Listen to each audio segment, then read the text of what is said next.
संसदेच्या पावसाळी अधिवेशनानिमित्तानं दिल्लीत वातावरण निर्माण झालेलं आहे। सर्व राजकीय नेते दिल्लीत दाखल होऊ लागले आहेत। महाराष्ट्राच्या दृष्टीने आजचा दिवस महत्त्वाचा यासाठी होता कारण दोन महत्त्वाच्या बैठका पार पडल्या। राष्ट्रवादी काँग्रेसचे अध्यक्ष आणि पक्षाचे ज्येष्ठ खासदार शरद पवार यांनी पंतप्रधान नरेंद्र मोदी यांची भेट घेतली। जवळपास तासभर चर्चा या दोन नेत्यांमध्ये झाली आहे आणि त्यानंतर शिवसेनेचे संसदीय नेते आणि खासदार संजय राऊत हे शरद पवार यांच्या भेटीला गेले। त्यांच्यातही चर्चा झाली आहे।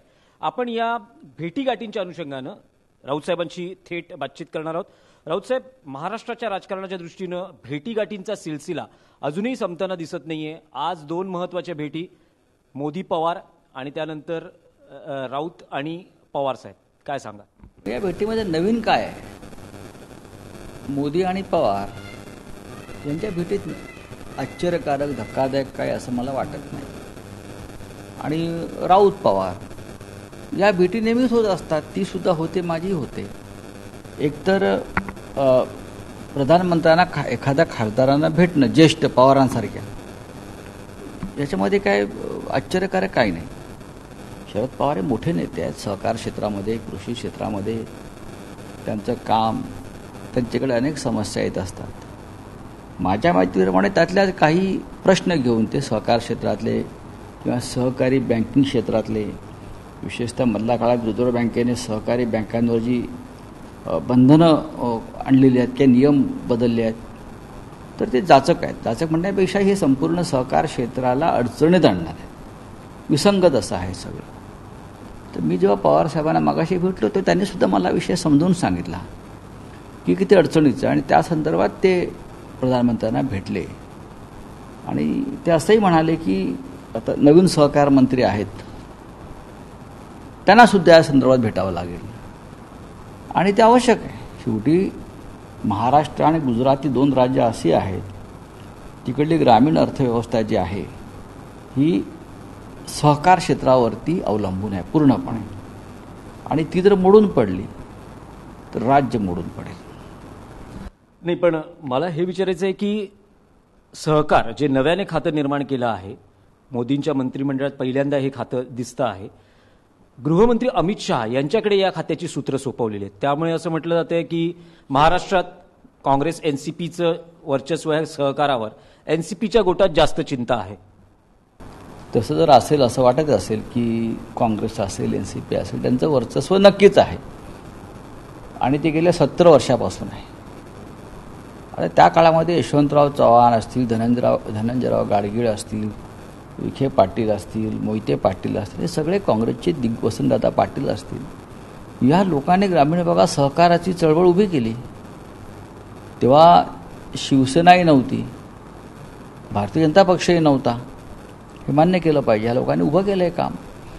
आता प्रत्येक क्षेत्रामध्ये काही बऱ्याच गोष्टी शिरतात, तशा शिरल्या असतील, आणि म्हणून काय हे संपूर्ण क्षेत्रच मोडून काढायचं कारण तिथे एखाद्या विशिष्ट पक्षाचं वर्चस्व आहे म्हणून खतम करायचं, याचा अर्थ असा आहे की तुम्ही कोट्यावधी लोकांच्या पोटापाण्याच्या व्यवसायाशी शत्रुत्व घेत आहे आणि ते घेऊ नये राजकारणासाठी, म्हणून हे क्षेत्र मोडू नये की माझं राजकारण त्यांच्यामुळे होत नाही, मला हवं असलेलं राजकारण त्यांच्यामुळे होत नाही, किंवा मला राजकीय फायदा होत नाही यांच्यामुळे, म्हणून हे क्षेत्र मोडायचं जर कोणी ठरवलं असेल तर ते देशाच्या हिताचं नाही आहे। कारण बिहारसारख्या ठिकाणात सुद्धा, किंवा यूपीमध्ये सुद्धा, कर्नाटकात सुद्धा अनेक ठिकाणी सहकार कारखान्यांचं काम फार मोठं आहे।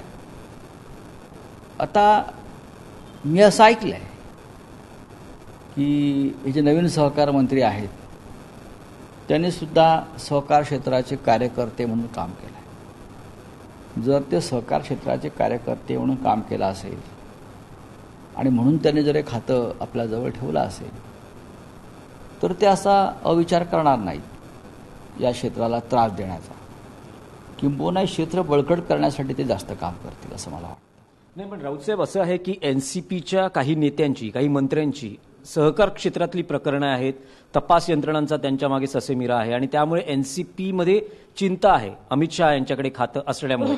तर ती चिंता शरद पवार यांना आज पंतप्रधानांकडे घेऊन गेली भेटीसाठी? कदाचित गेले असतील, पण याच्यामध्ये असं आहे की फक्त एनसीपीचे 4 लोक आहेत म्हणून जर हे खातं नवीन निर्माण केलं असेल तर तेही चुकीचंच आहे. काँग्रेस पक्षात सुद्धा आता विखे पाटील आहेत, ते आज भारतीय जनता पक्षामध्ये.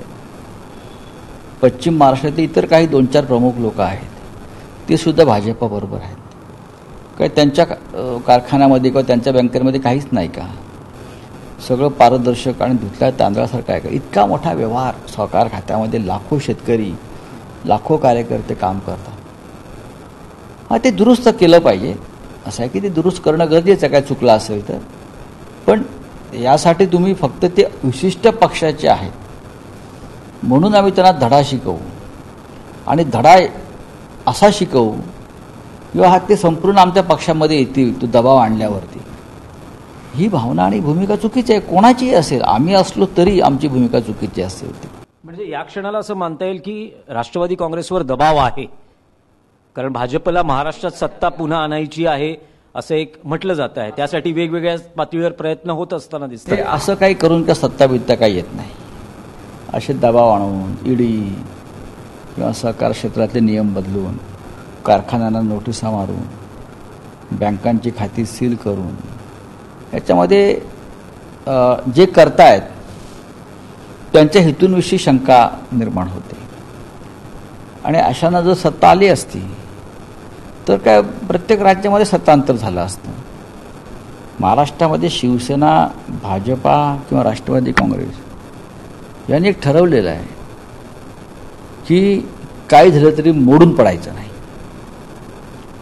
ही जे काय सरकारी यंत्रणेचा गैरवापर केला जातोय सरकारच्या, एखाद्या सरकारच्या विरोधात, एखाद्या पक्षाच्या विरोधात, याला कुठेतरी जर बांध घालायचा असेल तर आपण खंबीरपणे उभं राहायला पाहिजे, असं माननीय मुख्यमंत्री उद्धव ठाकरे यांचं म्हणणं आहे, श्री शरद पवार साहेबांचं म्हणणं आहे आणि काँग्रेस नेत्यांचंही तेच म्हणणं आहे. याच्यामुळे जर कोणी सत्ता आणण्यासाठी म्हणून हा गैरवापर करत असेल तर त्यांची पावलं चुकीच्या पद्धतीनं पडत आहेत, त्यांना त्यातून फायदा होणार नाही. उलट राज्याचं नुकसान करतायत आणि त्यांच्याविषयी असलेली सहानुभूती ते नष्ट करून घेत आहेत. राऊतसाहेब, भाजपचे सर्वोच्च नेते आहेत पंतप्रधान नरेंद्र मोदी, राष्ट्रवादी काँग्रेसचे अध्यक्ष शरद पवार हे त्यांचे सर्वोच्च नेते आहेत त्या पक्षाचे. 2 नेते, राजकीय नेते एकमेकांना भेटतात, जवळपास तासभर चर्चा होते. नुसतं सहकार, कृषी कायदा हा मुद्दा नसणार, राजकीय चर्चा झाल्याचंही म्हटलं जातं आहे. असं म्हटलं जाते म्हणजे कोण ठरवणार झाले की नाही? शेवटी आपल्याला अंदाज व्यक्त करणं, तर्क लढवणं. आता मुख्यमंत्री उद्धव ठाकरे त्यांना भेटले तेव्हा असेच अंदाज व्यक्त केलेत तुम्ही. ती खासगीच चर्चा झाली, 30 मिनिटं चर्चा झालेली उद्धव ठाकरेंशी, त्यामुळे ते मग आताही म्हटलं तर खासगीच चर्चा होती पवारांची आणि मोदींची ना. एका भिंतीआड चर्चा होते, तिसरा व्यक्ती नसते, तेव्हा त्याला खासगीच चर्चा म्हणतात. पण ती सामाजिक, कृषी, सहकार, राज्य हे केंद्रबिंदू असलेल्या विषयांवर चर्चा होती. आता 2 राजकीय नेते जेव्हा भेटतात कुठले, तेव्हा नक्कीच राजकीय चर्चा, काय चाललंय काय नाही, तुमच्या राज्यात काय चाललंय, तुमच्या पक्षाचं काय चाललंय, ही चर्चा झाली तर त्यात गैर आहे असं मला वाटत नाही. नाही, पण भाजप प्रयत्नशील आहे की महाराष्ट्रात सत्ता स्थापन व्हावी, पुन्हा सरकार यावं, यासाठी एनसीपी आणि शिवसेना या 2 पक्षावर सध्या जास्त दबाव किंवा जास्त बोलणी. असं होत नाही. दबाव आणून सत्ता येत नाही महाराष्ट्रामध्ये. हा महाराष्ट्र आहे, लक्षात घ्या. हे लहान राज्य नाही आहे. 30 आमदारांचं आहेत ना. या देशामध्ये असे काही राज्य आहेत 30 आमदार, 25 आमदार, 40 आमदार, जिथे कोणती विचारधारा नाही फार. अशा राज्यामध्ये हे दबाव वगैरे चालू शकतात फार. पण महाराष्ट्रात छत्रपती शिवाजी महाराजांचं राज्य आहे. इथे असे दबाव, धमक्या, आमिष हे चालत नाही. आणि याचा अनुभव 2 वर्ष आपण सगळे पाहत आहे की, आपण चित्र पाहत आहे की. राऊतसाहेब, हा योगायोग समजावा का की पवारसाहेब दिल्लीत आहेत, पवारसाहेबांनी मोदी साहेबांची भेट घेतली, देवेंद्र फडणवीसही दिल्लीत होते, काल ते दिल्लीत दाखल झाले होते, त्यांनी अमित शहांची भेट घेतली आणि जवळपास 2 तास त्यांच्याशी चर्चा झाली आहे. अलीकडे देवेंद्र फडणवीसांच्या दिल्ली वाऱ्या वाढल्या आहेत. मध्यंतरी केंद्रीय मंत्रिमंडळ विस्ताराआधी त्यांनी भेट घेतली होती. काय सुरू आहे या सगळ्या भेटीगाठी? पडद्यामागे काही घडतंय असं म्हटलं जातं. पहा की अमित शहा हे भारतीय जनता पक्षाचे प्रमुख नेते आहेत. ते गृहमंत्री आहेत वगैरे सोडा, पण ते प्रमुख नेते आहेत. देवेंद्र फडणवीस हे राज्यातले भारतीय जनता पक्षाचे प्रमुख नेते आहेत. आता त्यांचं हायकमांडच दिल्लीमध्ये आहे. पूर्वी आम्ही हायकमांड काँग्रेसचं दिल्लीमध्ये आहे, सारखे दिल्लीत जातात म्हणून आम्ही त्यांच्यावरती टीका करायचो.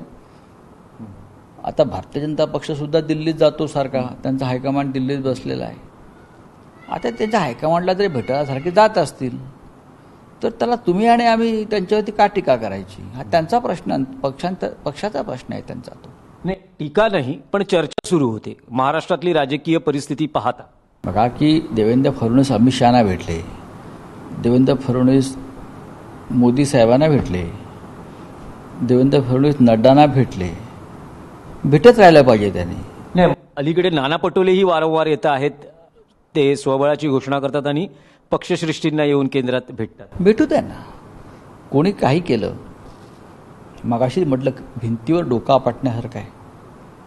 या राज्यातलं सरकार, महाराष्ट्र राज्यातलं सरकार हे पूर्ण कालावधी पूर्ण करणार आणि आम्ही जे ठरवलं आहे कमिटमेंट 5 वर्षाची ती पूर्ण होणार. मोदी आणि पवार भेटीनंतर तुम्ही पवार साहेबांना भेटलात. तुमची काय चर्चा झाली? कारण तुम्ही पवार साहेबांच्या गाडीतूनच उपराष्ट्रपतींना भेटायला गेलात. नाही, मीही समजून घेतलं जी काय बाहेर चर्चा सुरू आहे सगळी एकंदरीत, त्या संदर्भात मी त्यांच्याशी फोनवर चर्चा केली. मग आम्ही भेटलो, आम्ही एकत्र परत गेलो, परत आलो. त्याच्यात वेगळं असं काय नाही. मी पण समजून घेतलं की सहकार क्षेत्रातले जे विषय आज प्रधानमंत्र्यांकडे पवारसाहेबांनी मांडले ते किती महत्त्वाचे आहे ते मी समजून घेतलं त्यांच्याकडे बसून. आज मलाही समजायला पाहिजे, आम्हालाही समजायला पाहिजे की हे काय विषय आहेत नक्की, किती गंभीर आहेत. आणि मला पवारसाहेब असे म्हणाले की मोदींना जसं भेटलो तसं हे विषय नवीन सहकार मंत्र्यांसमोर मांडणं गरजेचं आहे आणि लवकरच नवीन सहकार मंत्र्यांची वेळ घेऊन त्यांनाही हे विषय आम्ही समोर आणू, त्यांच्या निदर्शनास आणू आणि ते आवश्यक आहे. मध्यंतरी उद्धव ठाकरे महाराष्ट्रातून दिल्लीत आले, ते पंतप्रधानांना भेटलेले. शरद पवार पंतप्रधानांना भेटले आहेत. तुम्ही अधिवेशनानिमित्तानं दिल्लीत आहात. तुम्ही काही पंतप्रधानांना भेटण्याची शक्यता आहे? आता उद्या सकाळी भेटतीलच की ते ऑल पार्टी मिटिंगमध्ये. मग संसदेमध्ये भेटतात आम्हाला. मी सुद्धा त्यांना अनेक वर्ष ओळखतो. ते पार्टी सेक्रेटरी होते तेव्हापासून मी मोदी साहेबांना ओळखतो. एक सांगतो मी तुम्हाला, आता ते प्रधानमंत्री झाले त्याच्यामुळे आता एक शिष्टाचार असतो, प्रोटोकॉल असतो, पण नक्कीच आम्ही त्यांना भेटत असतो. त्यात भेटण्यात काय, खासदार आहे मी आणि सिनियर खासदार आहे मी दिल्लीमध्ये. नाही, तुम्ही महाराष्ट्रात सरकारचे शिल्पकार आहात, महाविकास आघाडी सरकारचे शिल्पकार आहात, म्हणून मी विचारतोय. ते देशाचे पंतप्रधान आहेत, ते एका पक्षाचे पंतप्रधान नाही आहेत. त्याच्यामुळे आमचे अनेक प्रश्न असतात. ते आम्ही, आता मराठा आरक्षण आहे, हा महाराष्ट्रातला अत्यंत नाजूक विषय आहे. उद्या जर खासदारांनी ठरवलं आमच्या की आपण एक शिष्टमंडळ घेऊन जाऊ, नक्की आम्ही त्यांना भेटू. आता मला आज सकाळी काही मीडियाचे लोक दिल्लीमध्ये भेटले, प्रमुख वृत्तपत्र क्षेत्रातले असतील, इलेक्ट्रॉनिक मीडिया असतील. त्यांचं म्हणणं आहे की आपली फार गळचेपी होते, अनेक कडक निर्बंध लादले जात आहेत, अनेक विषय आहेत, सोशल मीडिया आहे, त्या संदर्भात आपण प्रधानमंत्र्यांना भेटूया आणि तुम्ही त्याचं नेतृत्व करा. मला म्हणाले, मी आपण नक्की भेटू प्रधानमंत्र्यांना. का भेटू नये? ते देशाचे पंतप्रधान आहेत. राऊतसाहेब, उद्या रविवारी संसदेचं अधिवेशन सोमवारपासून 19 जुलैला सुरू आहे. त्याआधी जी विरोधी पक्षांची किंवा नाही ऑल पार्टी मीटिंग आहे पंतप्रधानांबरोबर, त्या संदर्भात काय सांगाल? आणि त्यानंतर विरोधी पक्षाची बैठक होते. प्रधानमंत्री नेहमी अशा बैठकांना उपस्थित राहतात, पण संसदीय कार्यमंत्री असतात, इतर प्रमुख नेते त्याला उपस्थित असतात आणि साधारण संसदेचं कामकाज शांतपणे कसं चालवावं याच्यावरती आम्ही चर्चा करतो. कोणते विषय येऊ शकतात, सरकारची विरोधी पक्षाकडनं एक अपेक्षा असते, त्याच्यावरती आम्ही चर्चा करतो. तर हे याच्यामध्ये काही नवीन असं काही नाही, अनेक गोष्टी घडत असतात. त्यानंतर विरोधी पक्षाचे जे प्रमुख नेते आहेत, आता विरोधी पक्षनेते खरगे आहेत, त्यांच्याबरोबर आम्ही लगेच बसणार आहोत. पुढल्या आम्ही काय करावं विरोधी पक्षाने या संपूर्ण कालावधीमध्ये, ती चर्चा होईल. एक शेवटचा प्रश्न की महाराष्ट्रातले कोणते मुद्दे शिवसेनेचे खासदार या अधिवेशनामध्ये मांडणार आहेत? प्रश्न तसले तर म्हटलं तर खूप आहेत ना. तरी पण प्रामुख्याने आम्हाला असं वाटतं की कोविड संदर्भामध्ये फार राजकारण न करता समन्वयाची भूमिका घ्यावी. कारण शेवटी हा एक राष्ट्रीय आपत्तीच आहे. वाद न करता तो विषय मार्गी लावा. पण मेट्रोचा विषय मुंबईतला आहे, मराठा आरक्षणाच्या विषयावरती आहे, ओबीसी आरक्षणाचा विषय फार तापला आहे महाराष्ट्रामध्ये, GSTचं परतावा अजून आलेलं नाही अनेक बाबतीत. असे राज्याच्या हिताचे काही प्रश्न आहेत. त्याच्यावरती शिवसेना संसदीय पक्षाची आम्ही बैठक 1-2 दिवसात करून हे निर्णय आणि हे विषय आम्ही मार्गी लावू. टीव्ही 9 मराठीशी जी दीर्घ बातचीत केली त्याबद्दल आपले आभार.